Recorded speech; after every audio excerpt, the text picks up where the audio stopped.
أشهد أن لا إله إلا الله وحده لا شريك له وأشهد أن محمدا عبده ورسوله أما بعد فأعوذ بالله من الشيطان الرجيم بسم الله الرحمن الرحيم الحمد لله رب العالمين الرحمن الرحيم مالك يوم الدين إياك نعبد وإياك نستعين اهدنا الصراط المستقيم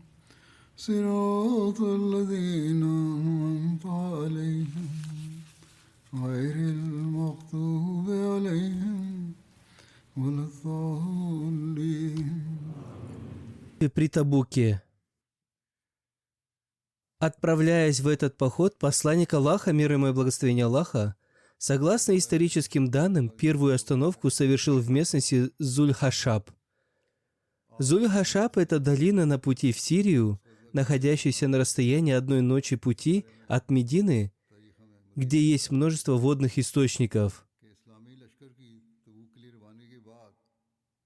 Оттуда посланник Аллаха, мир ему и благословение Аллаха, начал совершать объединенные молитвы, сначала объединив молитвы Зухр и Аср.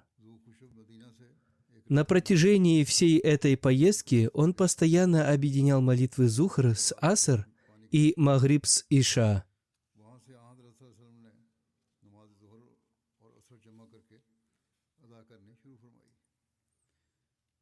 Подробная информация о всех местах, где он останавливался во время этой поездки, не сохранилась. От некоторых мест остались лишь названия, и если будет возможность, я, иншаллах, расскажу о них позже.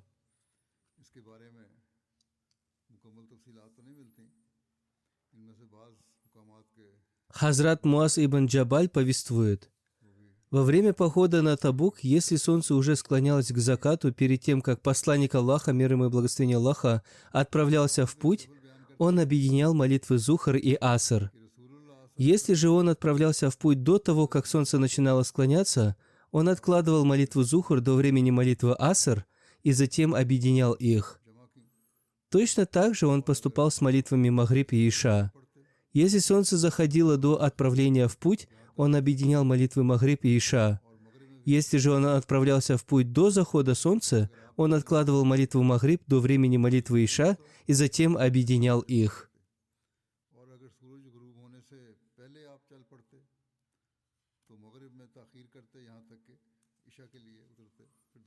Упоминается, что в этой поездке Хазрату Абдурахману ибн Ауфу выпало счастье возглавить коллективную молитву, и история эта такова. Хазрат Мугира ибн Шайба сообщает, что он принимал участие в походе на Табук вместе с посланником Аллаха, мир ему и благословение Аллаха. Посланник Аллаха, мир ему и благословение Аллаха, отправился по нужде перед утренним намазом. Я взял бурдюк с водой и пошел вслед за ним, неся воду. Когда посланник Аллаха, мир ему и благословение Аллаха, возвращался ко мне, я стоял на расстоянии, и я начал лить воду из бурдюка прямо ему на руки. Он вымыл обе руки 3 раза. Здесь он описывает способ совершения омовения. Затем он омыл свое благословенное лицо, то есть так он совершал омовение в пути. Потом он захотел высвободить свои руки из-под рубахи, но рукава рубахи были узкими, поэтому он засунул руки внутрь рубахи и вытащил предплечья из-под низа рубахи и омыл их до локтей. Затем он провел мокрыми руками по своим кожаным носкам, то есть на нем были носки, и в этот раз он совершил масих поверх них и протер их, после чего двинулся в путь. Мугира сказал: «Я тоже пошел с ним, пока мы не нашли людей, которые уже поставили Хазрата Абдурахмана ибн Ауфа впереди себя, и он молился с ними». Посланник Аллаха, мир ему и благословение Аллаха, застал один ракат из двух, то есть люди уже совершили один ракат, и он совершил второй ракат вместе с людьми. Когда Хазрат Абдурахман ибн Ауф завершил намаз, посланник Аллаха, мир ему и благословение Аллаха, поднялся, чтобы завершить свой намаз. Это вызвало беспокойство среди мусульман, и они начали часто произносить «Субхан Аллах, пречист Аллах». Когда посланник Аллаха, мир ему и благословение Аллаха, завершил свой намаз, он обратился к людям и сказал: «Вы поступили правильно» или «Вы хорошо сделали». Он похвалил их за то, что они совершили молитву вовремя.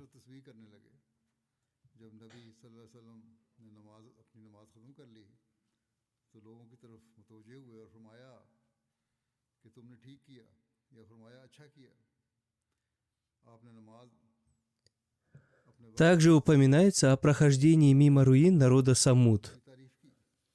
Повествуется от Хазрата Ибн Умара, что когда посланник Аллаха, мир ему и благословение Аллаха, остановился в местности Хиджр во время похода на Табук, он повелел им не пить там из колодца и не поить животных из него. Сподвижники сказали: «Но мы уже замесили тесто на этой воде и напоили наших животных». Он, мир ему и благословение Аллаха, повелел им выбросить замешанное тесто и вылить воду, которая у них была.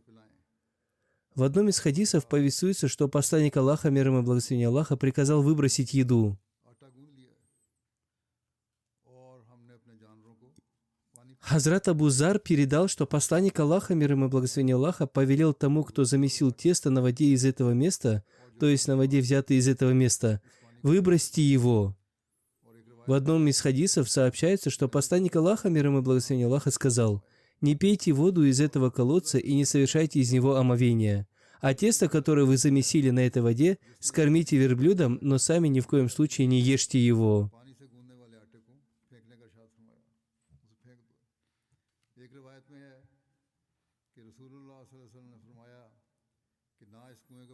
Согласно другому хадису, посланник Аллаха, мир ему и благословение Аллаха, повелел: «Берите воду из того колодца, куда верблюдица Хазрата Салиха приходила пить воду». То есть не брать воду из того колодца, из которого было запрещено, а брать, как он сказал, из колодца, куда верблюдица Хазрата Салиха приходила пить воду. Согласно комментатору Сахих аль-Бухари Ибн Хаджару аль-Аскалани, знание о колодце верблюдицы Хазрата Салиха пришло к посланнику Аллаха, мир ему и благословение Аллаха, посредством откровения вахи. В одном из хадисов сообщается, что когда посланник Аллаха, мир ему и благословение Аллаха, проезжал через местность Хиджр, он сказал: «Не входите в жилище тех людей, которые были несправедливы, если только вы не плачете. Вы должны пребывать в состоянии великого страха и благоговения перед Всевышним Аллахом, проходя через эти места, взывая к Нему с мольбами. Вы проходите через поселения тех народов, на которых обрушилось наказание, опасаясь, чтобы вас не постигло бедствие, которое постигло их». Затем посланник Аллаха, мир ему и благословение Аллаха, накрыл свое благословенное лицо краем своей накидки, и он был верхом на своем верховом животном. В одном из хадисов сообщается, что он покрыл свою голову и ускорил ход, пока не миновал ту долину. Что касается Хиджра, так называется эта местность, то она находится по пути из Медины в Табук. Там проживал народ Хазрата Салиха, Самуд. Эта местность называлась Хиджр. В наше время она известна под названием Мадаин Салих. Всевышний Аллах одарил этот народ многочисленными благами. Там были зеленые поля, текущие источники, обширные сельскохозяйственные угодья, сады с финиковыми пальмами и другими фруктами. Эти люди обладали несравненной силой и способностями. У них был большой потенциал, они были трудолюбивы, и Всевышний Аллах щедро одарил их природными ресурсами и средствами. Более того, у них было мастерство, они высекали дома в горах. Верблюдица Хазрата Салиха была для них знамением, но они подрезали ее сухожилия и за это Всевышний Аллах уничтожил их наказанием. В Священном Коране этот народ упоминается под названием Асхаб аль-Хиджр, обитатели Хиджра, а также есть сура под названием Аль-Хиджр. В этой поездке также произошел случай с пропажей верблюдицы посланника Аллаха, мир ему и благословение Аллаха. Подробности таковы. Когда посланник Аллаха, мир ему и благословение Аллаха, направлялся в Табук, в одном месте его верблюдица по кличке Аль-Касва потерялась. Сподвижники посланника Аллаха, мир ему и благословение Аллаха, отправились на ее поиски. Рядом с посланником Аллаха, мир ему и благословение Аллаха, был Хазрат Аммара ибн Хазм, который участвовал в присяге при Акабе. Он был сподвижником, участвовавшим в битве при Бадре. В шатре Хазрата Аммары находился Зайд ибн Салат, который принадлежал к иудейскому племени Бану Кайнука и был иудеем, затем он принял ислам. Но его ислам был таким. Он проявлял лицемерие, его вера не была прочной, и здесь это также проявилось. Это произошло следующим образом. Зайд сказал тем, кто был в шатре, в то время как Хазрат Аммара находился рядом с посланником Аллаха, мир ему и благословение Аллаха: «Разве Мухаммад, мир ему и благословение Аллаха, не утверждает, что он пророк и что он сообщает нам вести с небес? Но сейчас дело обстоит так, что он сам не знает, куда делась его верблюдица». В тот самый момент, когда Зайд говорил об этом в своем шатре, посланник Аллаха, мир ему и благословение Аллаха, сказал Хазрату Амаре, который был рядом с ним. Один человек сказал так: «Мухаммад, мир ему и благословение Аллаха, говорит вам, что он пророк и полагает, что сообщает вам вести с небес, в то время как он сам не знает, где его верблюдица». «Клянусь Аллахом», — сказал посланник Аллаха, мир ему и благословение Аллаха, «я не знаю ничего, кроме того, чему научил меня Всевышний Аллах. Я не знаю сокровенного, я сообщаю лишь то, что сообщит мне Всевышний Аллах. И поистине Всевышний Аллах уже сообщил мне о верблюдице. Она находится в такой-то долине», и он указал на одну из долин. Всевышний Аллах, услышав слова этого лицемера, тут же проявил свою ревность, защищая честь своего пророка, и открыл это ему посредством откровения кашф или внушения ильхам. Она там, в таком-то месте, ее повод зацепился за дерево. Ищите и приведите ее ко мне. Сподвижники пошли и перевели верблюдицу. Затем Хазрат Аммара вернулся к своему шатру и сказал: «Клянусь Аллахом, сегодня случилось удивительное дело. Сейчас посланник Аллаха, мир ему и благословение Аллаха, рассказал нам о словах одного человека, которыми Всевышний Аллах известил его». Один человек из шатра Хазрата Аммары сказал: «Клянусь Аллахом, то, что ты сейчас рассказал, это то, о чем Всевышний Аллах известил посланника Аллаха, мир ему и благословение Аллаха. Зайд как раз говорил эти самые слова до твоего прихода». Услышав это, Хазрат Аммара схватил Зайда за воротник и сказал своим товарищам: «О рабы Аллаха, в моем шатре была змея, а я не знал, каким образом выгнать ее из своего шатра». И, обращаясь к Зайду, сказал: «Отныне у меня с тобой нет никаких отношений». Некоторые люди считают, что Зайд впоследствии раскаялся, а другие полагают, что он так и остался погрязшим в своих злодеяниях и умер в таком состоянии. В одном из хадисов сообщается, что сподвижником, который нашел и привел верблюдицу с места, указанного посланником Аллаха, мир ему и благословение Аллаха, был Харис ибн Хазма. В этом походе запасы провизии, то есть еды и питья, также подошли к концу. Подробности этого, как передано от Хазрата Абу Хурайры, таковы. Во время похода на Табук люди сильно голодали. Они сказали: «О посланник Аллаха, мир ему и благословение Аллаха, если ты разрешишь нам, мы зарежем наших верблюдов, которые несут воду, и мы съедим их и используем жир». Посланник Аллаха, мир ему и благословение Аллаха, сказал: «Делайте». Ситуация была серьезной, люди страдали от голода. Повествующий сообщает, что когда Хазрат Умар узнал об этом, он пришел и сказал: «О посланник Аллаха, мир ему и благословение Аллаха, если вы сделаете это, то верховых животных станет меньше. Вместо этого прикажите людям принести свои оставшиеся запасы еды, а затем попросите для них благословения, вознесите мольбу, и тогда вполне возможно, что Всевышний Аллах благословит это». Посланник Аллаха, мир ему и благословение Аллаха, сказал: «Да, это правильно». Повествующий сообщает, что посланник Аллаха, мир ему и благословение Аллаха, велел принести кожаную скатерть, и ее расстелили. Затем он велел принести все оставшиеся у людей запасы еды. Один принес горсть кукурузы, другой горсть фиников, третий кусок хлеба и так далее, пока на этой скатерти не собралось немного этих продуктов. Посланник Аллаха, мир ему и благословение Аллаха, вознес над этим мольбу о благословении и затем сказал: «Наполните свою посуду». Они наполняли свою посуду, пока в войске не осталось ни одной посуды, которая была бы не наполнена. Затем все поели, насытились, и еще даже осталось. Тогда посланник Аллаха, мир ему и благословение Аллаха, сказал: «Я свидетельствую, что нет достойного для поклонения, кроме Аллаха, и я посланник Аллаха. И тот, кто встретит Аллаха с этими двумя свидетелями, не сомневаясь в них, тот не лишен рая». В этом походе также упоминаются различные происшествия. Один случай связан с дракой двух людей. Хазрат Аяла ибн Умайя сообщает: «Я участвовал в походе на Табук вместе с посланником Аллаха, мир ему и благословение Аллаха. У меня был слуга, который подрался с одним человеком, и один из них укусил другого за руку.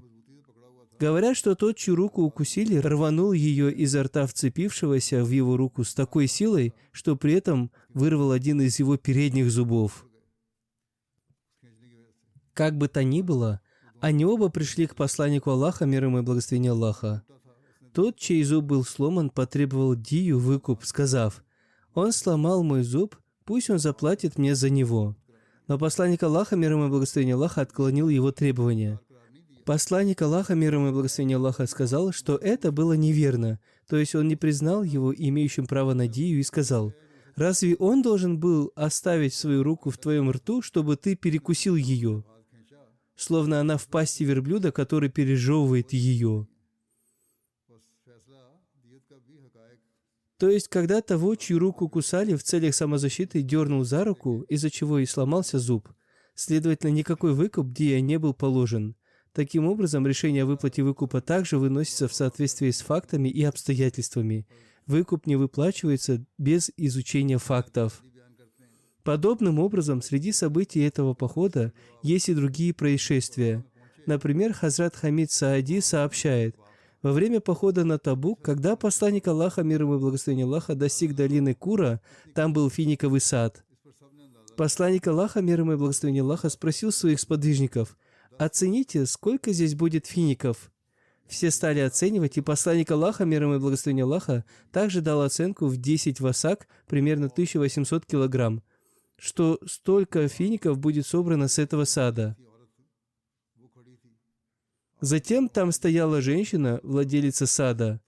Посланник Аллаха, мир ему и благословение Аллаха, сказал ей: «Когда вы соберете плоды с этого сада, запомните, сколько их было по весу». Повествующий сообщает: когда на обратном пути из Табука мы снова вернулись в этот сад, мы спросили ту женщину, сколько было собрано плодов, и она назвала точно ту же цифру, которую назвал посланник Аллаха, мир ему и благословение Аллаха, 10 васак. Тот же повествующий сообщает: когда мы прибыли в Табук, посланник Аллаха, мир ему и благословение Аллаха, сказал: «Будьте осторожны, сегодня ночью будет сильный ветер, и пусть никто не остается стоять. И тот, у кого есть верблюд, пусть привяжет его за колени. Если кому-то потребуется выйти по нужде, пусть не идет один, а идут двое вместе». Видимо, посланник Аллаха, мир ему и благословение Аллаха, предвидел бурю с сильным ветром, или, возможно, Всевышний Аллах сообщил ему об этом. Сподвижники сообщают: мы, повинуясь повелению посланника Аллаха, мир ему и благословение Аллаха, привязали наших верблюдов, и той же ночью подул очень сильный ветер. Один человек стоял на ногах, и ветер понес его на горы племени Тай. В другом хадисе сообщается, что двое людей из племени Бану Саид не последовали этому указанию. Один вышел по нужде, а другой отправился один на поиски своего верблюда. У того, кто пошел по нужде, развилась болезнь хунак, дифтерия, которая является заболеванием горла, а того, кто отправился на поиски верблюда, сильный ветер унес и выбросил между двумя горами Тая. Когда посланник Аллаха, мир ему и благословение Аллаха, известили об этом, он сказал: «Разве я не запретил выходить наружу без сопровождения?» За тех, кто заболел, посланник Аллаха, мир ему и благословение Аллаха, вознес мольбу, и они выздоровели. Другого, которого выбросило в горах Тая, позже люди из племени Тай сами привезли к посланнику Аллаха, мир ему и благословение Аллаха, в Медину. В одном из хадисов сообщается, что после бури, когда люди проснулись утром, у них не было воды. Они сообщили об этом посланнику Аллаха, мир ему и благословение Аллаха, и посланник Аллаха, мир ему и благословение Аллаха, вознес мольбу. Всевышний Аллах послал облако, которое пролилось на них обильным дождем, так что они наполнили свои бурдюки и удовлетворили свою потребность. Упоминается еще одно чудесное происшествие с дождем во время похода на Табук, произошедшее согласно мольбе посланника Аллаха, мир ему и благословение Аллаха, о котором сообщается следующее. Хазрат ибн Аббас, да будет доволен им Аллах, сообщает: однажды Хазрата Умара ибн Аль-Хаттаба попросили: «Расскажи нам о походе на Табук». И он сказал: «Мы выступили в сторону Табука в сильную жару. Мы остановились в одном месте. Нас охватила такая сильная жажда, что нам казалось, будто наши шеи вот-вот перережут. Дело дошло до того, что если кто-то уходил на поиски воды и не возвращался, мы предполагали, что он, возможно, умер. Один человек зарезал своего верблюда, выжимал воду из его желудка и пил ее, а оставшуюся часть помещал в свой сосуд, который он носил с собой».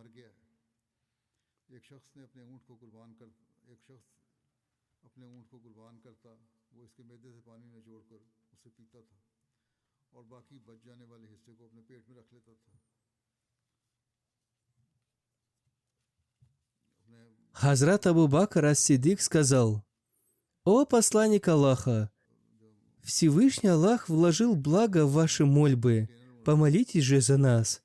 Посланник Аллаха, мир ему и благословение Аллаха, спросил: «Вы хотите, чтобы я вознес мольбу?»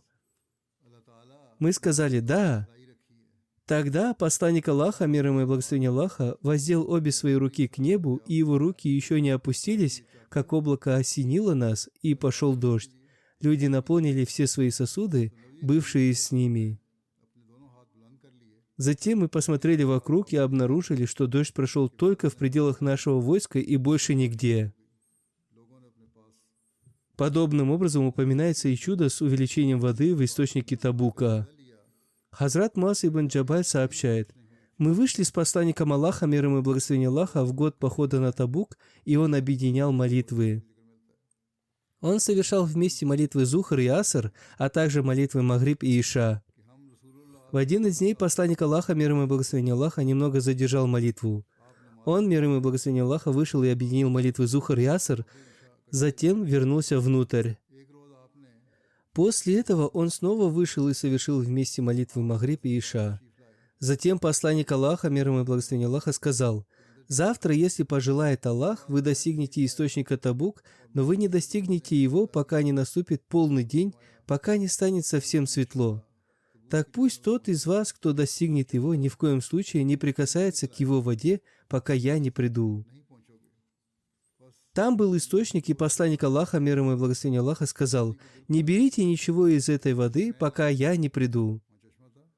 Повествующий сообщает: «Затем мы достигли того источника, но двое мужчин уже достигли его раньше нас, и из источника сочилось немного воды».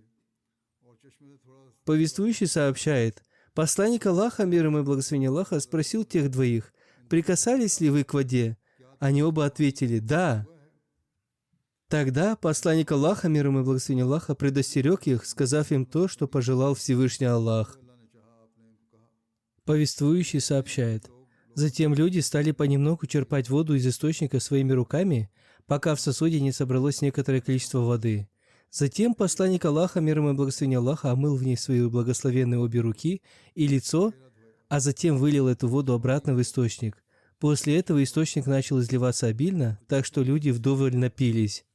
Затем посланник Аллаха, мир ему и благословение Аллаха, обращаясь к Хазрату Муазу, сказал: «О Муаз, если тебе будет дарована долгая жизнь, ты увидишь, что это место наполнится садами». Мухаммад ибн Абдуль-Ваки ас-Заркаши, разъясняя этот хадис, написал, что это было сообщение о сокровенном, которое сбылось. И то, что посланник Аллаха, мир ему и благословение Аллаха, особо упомянул Хазрата Муаза, также содержало в себе весть о сокровенном, ибо божественное предопределение состояло в том, что позже Хазрат Муаз переехал в этот регион, а именно в Сирию, и там же скончался. Видимо, посланнику Аллаха, мир ему и благословение Аллаха, посредством откровения вахи стало известно, что Хазрат Муаз увидит это место, и что эта долина превратится в совокупность деревьев и садов. Ибн Вадах, то есть Абу Абдуллах Мухаммад ибн Вадах, известный мухаддис из Андалусии, сказал: «Я видел всю ту местность вокруг того источника.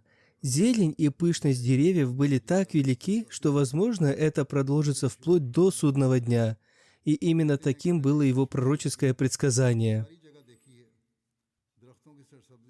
В атласе пророческой биографии, мир ему и благословение Аллаха, приведены дальнейшие подробности об этом источнике в Табуке. Глава шариатского управления Табука шейх Салих сообщил, что этот источник непрерывно бил в течение 1400 лет и прекратился бить только 2 года назад. Позже, когда в низменных районах были пробурены артезианские скважины, вода из этого источника перетекла в эти скважины. После распределения воды примерно по 25 скважинам сам источник теперь высох. После этого шейх Салих отвел нас к одной из скважин, где мы увидели, что была установлена 4-дюймовая труба, и из нее с большой силой, без помощи какой-либо машины, била вода. Нам сообщили, что ситуация практически одинаковая и с другими скважинами. Это благословение чудо посланника Аллаха, мир ему и благословение Аллаха, что сегодня в Табуке вода в таком изобилии. Нигде, кроме Медины и Хайбара, мы не видели столько воды. Более того, правда в том, что воды в Табуке даже больше, чем в этих 2 местах. Пользуясь этой водой в Табуке, сейчас повсюду разбивают сады, и в соответствии с пророчеством посланника Аллаха, мир ему и благословение Аллаха, область Табук заполнена садами и продолжает заполняться с каждым днем.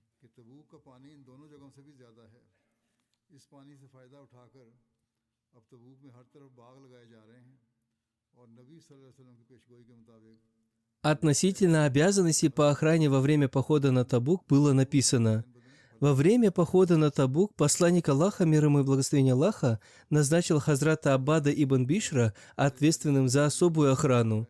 Он вместе со своими сподвижниками патрулировал вокруг лагеря. Однажды он явился к посланнику Аллаха, мир ему и благословение Аллаха, и сказал: «О посланник Аллаха, мы слышим позади себя голос, произносящий такбир Аллаху Акбар до самого утра. Не назначили ли вы кого-то еще из нас для объездов с целью охраны?» Посланник Аллаха, мир ему и благословение Аллаха, сказал: «Я не делал этого, но, возможно, некоторые мусульмане добровольно выполняют эту работу». Тогда Хазрат Салкан ибн Салама, который не был назначен в наряд, но делал это дело добровольно из любви к посланнику Аллаха, мир ему и благословение Аллаха, сказал: «О посланник Аллаха, я выхожу со своими 10 конными мусульманами и охраняю тех, кто находится в наряде». На это посланник Аллаха, мир ему и благословение Аллаха, вознося мольбу, дуа сказал: «Да помилует Всевышний Аллах охраняющих на пути Аллаха. За каждого человека или животное, которых вы охраняли, вы получите награду в 1 кират. 1 кират – это примерно весом в 2 грамма золота».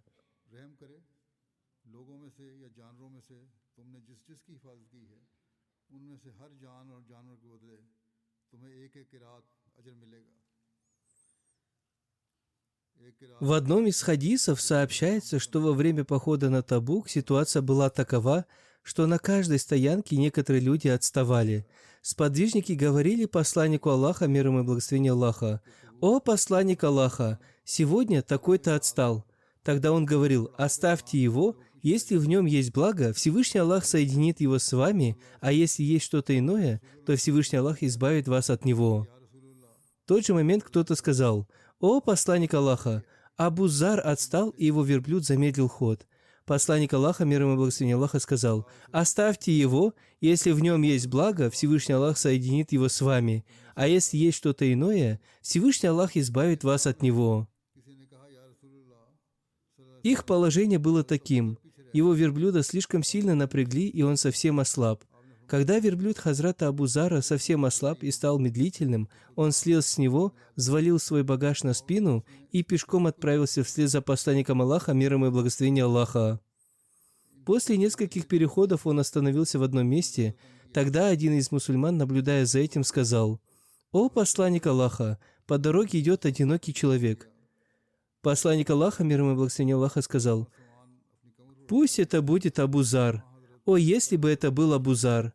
Затем, когда люди внимательно посмотрели, они сказали: «О посланник Аллаха, клянусь Аллахом, это действительно Абу Зар». Тогда посланник Аллаха, миром и благословением Аллаха, сказал: «Да помилует Всевышний Аллах Абу Зара.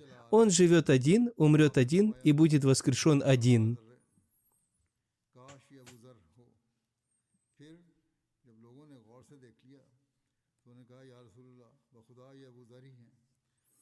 То, что посланник Аллаха, миром и благословением Аллаха, сказал об одиночестве Хазрата Абу Зара, буквально сбылось в период халифата Хазрата Усмана, да будет доволен им Аллах, когда он поселился со своей семьей за пределами Медины в Рабзе. Рабза – это местность на расстоянии примерно 96 миль от Медины, что составляет около 3 дней пути. С ним были его жена, дети и один слуга. В то время там не было других поселений. Когда приблизилось время его смерти, его жена забеспокоилась из-за уединенности места, и у них не было даже савана. Она начала плакать, но Хазрат Абу Зар сказал ей: «Не плачь». Затем он сказал: «Я слышал от посланника Аллаха, мир ему и благословение Аллаха, что один человек из вас умрет в пустыне, и в его погребальной молитве примет участие группа верующих». И сразу же он сказал своей жене: когда посланник Аллаха, мир ему и благословение Аллаха, сказал эти слова, все присутствовавшие там люди уже умерли, и никто не умер в одиночестве в пустыне. Этим человеком буду лишь я. Не беспокойся, когда я умру, омой меня и положи мое тело на дорогу, ведущую в Медину. Они так и поступили. Прошло совсем немного времени, когда мимо проходил Хазрат Абдуллах ибн Масуд со своими спутниками. Они направлялись из Ирака с намерением совершить умру. Когда они узнали, что это тело Хазрата Абу Зара, их глаза наполнились слезами, и он сказал, плача: «Посланник Аллаха, мир ему и благословение Аллаха, сказал правду. Абу Зар путешествует один он и умрет». Затем он со своими спутниками совершил над ними погребальную молитву, похоронил его там же и затем рассказал своим товарищам всю историю о Хазрате Абу Заре, связанную с походом на Табук, и о том, как сбылись слова посланника Аллаха, мир ему и благословение Аллаха. Есть также история о том, как Хазрат Васила ибн Аль-Аска присоединился к войску. Он принял ислам, прибыв в Медину за несколько дней до похода на Табук. Он все еще был в Медине, когда посланник Аллаха, мир ему и благословение Аллаха, объявил о подготовке к походу на Табук. Хазрат Васила ибн Аль-Аска повествует: «Когда посланник Аллаха, мир ему и благословение Аллаха, объявил о походе на Табук, я пошел к себе домой, а когда вернулся, его сподвижники уже ушли. Я начал кричать в городе: есть ли кто-нибудь, кто посадит человека с собой на верховое животное и возьмет себе его долю из трофеев в качестве компенсации?» Один пожилой ансар сказал: «Хорошо, мы возьмем его долю, посадим его с собой, будем кормить и поить его». Я сказал: «Да, я согласен с этим условием», и сообщил, что это я и есть тот человек. Тогда тот старик сказал: «Хорошо, тогда отправляемся, уповая на благословение Всевышнего Аллаха». Хазрат Васила сказал: «Итак, я отправился с очень хорошим спутником, пока Всевышний Аллах не даровал нам военную добычу. В мою долю попало несколько быстроногих верблюдец. Я погнал их и привел к своему спутнику. Он вышел, сел позади на своего верблюда, затем сказал: «Погони их ко мне спиной», то есть, чтобы они шли в его сторону, потом сказал: «Направь их ко мне». После этого он сказал: «По-моему, твои верблюдицы очень хороши». Я сказал: «Это твое имущество, о котором была наша договоренность». Он сказал: «О, племянник, это твоя доля, оставь ее себе». Моей целью не было брать эту долю. В любом случае, под этим предлогом он присоединился к военному походу. Подобным образом, Также приводится история о присоединении Хазрата Абу Хайсамы к мусульманскому войску. Одним из тех сподвижников, кто отстал от каравана посланника Аллаха, мир ему и благословение Аллаха, был Хазрат Абу Хайсама. Похоже, в те дни его не было в Медине. Через несколько дней после того, как посланник Аллаха, мир ему и благословение Аллаха, отправился в поход на Табук, он вернулся в свой дом в Медине в один очень жаркий день. Он увидел, что его 2 жены полили водой свои навесы в саду, охладили для него воду и приготовили для него еду. Хазрат Абу Хайсама встал у входа в навес и, увидев приготовления, сделанные для него его женами, сказал: «Посланник Аллаха, мир ему и благословение Аллаха, находится в пути под палящим солнцем в сильную жару и пыль, а Абу Хайсама пребывает в прохладной тени с прекрасной едой, красивыми женами и своим имуществом и скотом. Это никоим образом несправедливо». Затем он сказал: «Клянусь Аллахом, я не подойду ни к одной из вас, пока не достигну посланника Аллаха, мир ему и благословение Аллаха. Так приготовьте мне дорожные припасы». И они так и сделали. Затем Абу Хайсама сел на своего верблюда и отправился вслед за посланником Аллаха, мир ему и благословение Аллаха. Однажды в полдень, во время сильной жары и зноя, посланник Аллаха, мир ему и благословение Аллаха, увидел вдали в пустыне приближающегося всадника. Согласно версии Ибн Хишама, посланник Аллаха, мир ему и благословение Аллаха, уже достиг Табука. Он сказал: «Пусть это будет Абу Хайсама. О, если бы это был Абу Хайсама!» Когда тот приблизился, сподвижники сказали: «О, посланник Аллаха, клянемся Аллахом, это действительно Абу Хайсама аль-Ансари». Он спешился, явился к посланнику Аллаха, мир ему и благословение Аллаха, и поприветствовал его. Посланник Аллаха, мир ему и благословение Аллаха, спросил его: «О, Абу Хайсама, почему ты отстал?» И он рассказал посланнику Аллаха, мир ему и благословение Аллаха, всю историю, после чего тот вознес за него мольбу о добре. Хазрат Обетованный Реформатор, да будет доволен им Аллах, также упомянул этот случай. Он пишет: в истории сообщается, что когда посланник Аллаха, мир ему и благословение Аллаха, отправился в Табук, некоторые сподвижники остались позади. Среди них был и Абу Хайсама. Он был очень праведным человеком. Он даже не думал, что останется позади, но когда был отдан приказ о выступлении в поход, его не было дома. Когда он вернулся домой, он увидел, что его жена сидит в ожидании него, словно желая поговорить. Проигнорировав это желание жены, он спросил ее: «Ушел ли уже посланник Аллаха, мир ему и благословение Аллаха?»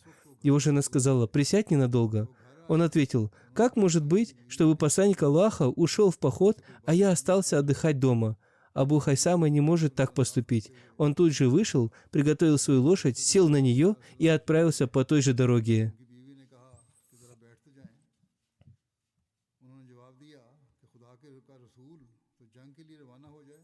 Здесь Хазрат Обетованный Реформатор, да будет доволен им Аллах, упоминает лошадь, тогда как в первых хадисах в некоторых местах говорится о верблюде, или же по ошибке упомянута лошадь.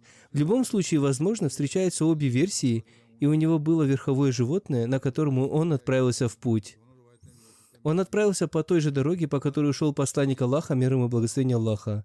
В конце концов, преодолевая этап за этапом, он присоединился к посланнику Аллаха, мир ему и благословение Аллаха, после нескольких переходов. Когда он приблизился к войску, некоторые сподвижники увидели вдали поднимающуюся пыль и начали гадать, кто это мог быть. В тот момент посланник Аллаха, мир ему и благословение Аллаха, сказал: «Пусть это будет Абу Хайсама». «Кун Аба Хайсама», то есть «О, если бы это был Абу Хайсама». Это выражение не может означать, что кто бы ни приближался, он должен превратиться в Абу Хайсаму. Следовательно, его смысл именно таков: «Я желаю, чтобы приближающимся был Абу Хайсама». А объясняя слово «кун», в другом месте Хазрат Обетованный Реформатор, да будет доволен им Аллах, написал: «Помните, что слово «кун» в арабском языке используется как для обращения к кому-либо в повелительном наклонении».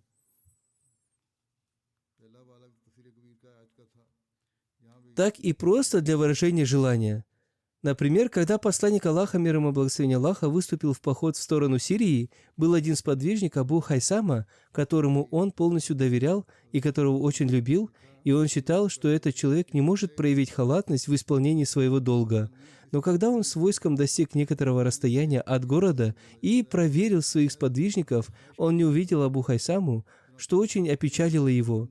«Я так хорошо о нем подумал, а он остался позади в этом джихаде». Когда он двинулся дальше, кто-то сказал: «О, посланник Аллаха, сзади идет какой-то человек». Он посмотрел в ту сторону и сказал: «Кун Аба Хайсама». Когда пыль рассеялась и человек приблизился, люди увидели, что это действительно был Абу Хайсама. Тогда посланник Аллаха, мир ему и благословение Аллаха, воздал хвалу Всевышнему Аллаху за то, что он так быстро исполнил его желание.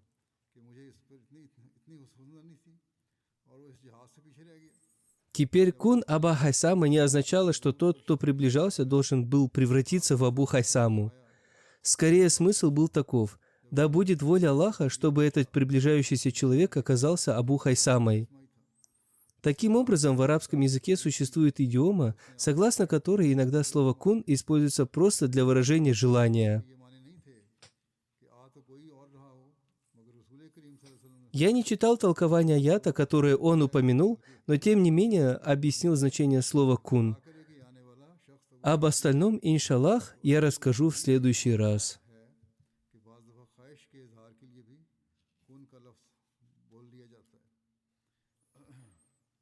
Пожалуйста, молитесь за тех, кто пострадал в результате нападения на мечеть в Рабве. Пусть Всемогущий Аллах сохранит всех пострадавших и дарует им полное выздоровление. Пусть Всемогущий Аллах разрушит все коварные планы наших противников в Пакистане. В Рабве сегодня также проходит собрание под названием Хатаман Набуват, завершение пророчества, и муллы изрыгают всю ту грязь и мерзость, которую собирались изрыгать. Не знаю, закончилось ли это собрание или нет. Пусть Всевышний Аллах защитит нас от их зла. Также молитесь за мусульман Ахмади, Бангладеш. Там тоже зреют большие коварные замыслы противников.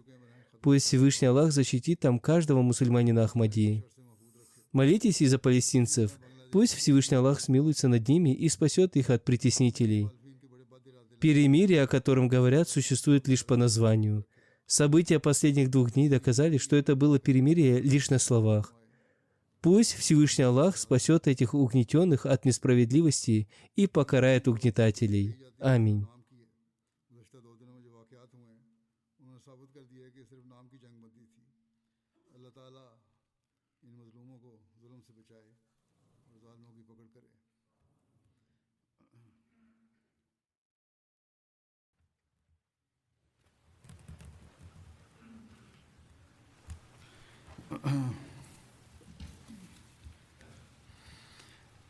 Alhamdulillah, alhamdulillah, nahmaduhu wa nasta'inuhu wa nastaghfiruhu wa nu'minu bihi wa natawakkalu alayhi wa na'udhu billahi min shururi anfusina wa min sayyiati a'malina.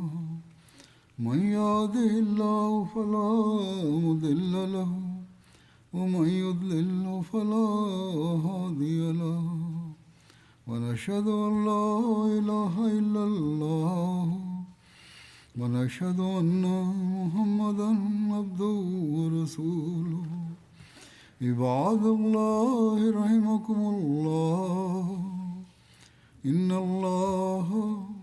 الله يأمر بالعدل والإحسان وإيتاء ذي القربى وينهى عن الفحشاء والمنكر والبغي يعظكم لعلكم تذكرون اذكروا الله يذكركم وادعوه يستجب لكم ولذكر الله أكبر.